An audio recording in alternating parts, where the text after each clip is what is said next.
Shalom. In today's Misnomers in the Torah, we're going to discuss how one says Birkat Hamazon, the grace after meals, with a Zimun.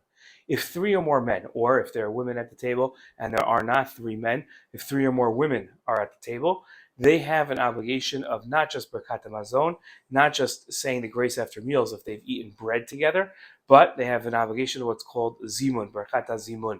Many people mistakenly think that Birkat Hazimun is just benching Birkat Hamazon with a little addition at the beginning.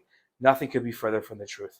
In reality, Birkat Zimun is a greater praise of God, and it is one that is done by many people. Barov Am Hadras Melech. The way that Birkas Hazimun was designed was that one person would be the mizamen or the mizamenet, the person leading the Birkat Hamazon, and they would lead it for everybody as the mizamen or mizamenet. And like we have Kiddush and Shabbat, they would be motzi everybody in Birkat Hazimun and their Birkat Hamazon obligation, meaning they would say it for everybody. Everybody would just listen, pay attention like we do in Kiddush, and answer Amen to every bracha, and not actually say the words themselves.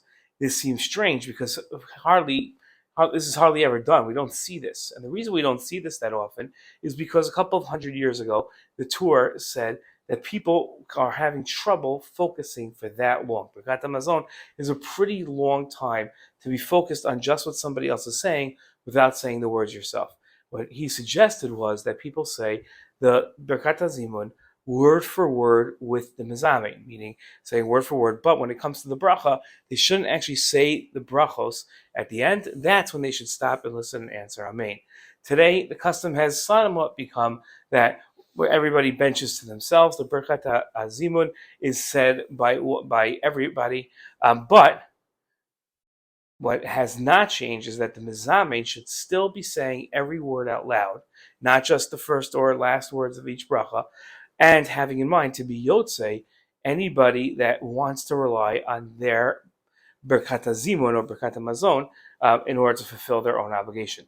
That has not changed. So when you have Birkat Hamazon and you have a Zimun, one person should be saying the entire Birkat Hamazon out loud. People should be answering Amen. If they have trouble concentrating and focusing, they should say it word for word themselves quietly while still listening to the Mizamen. Okay, Shalom.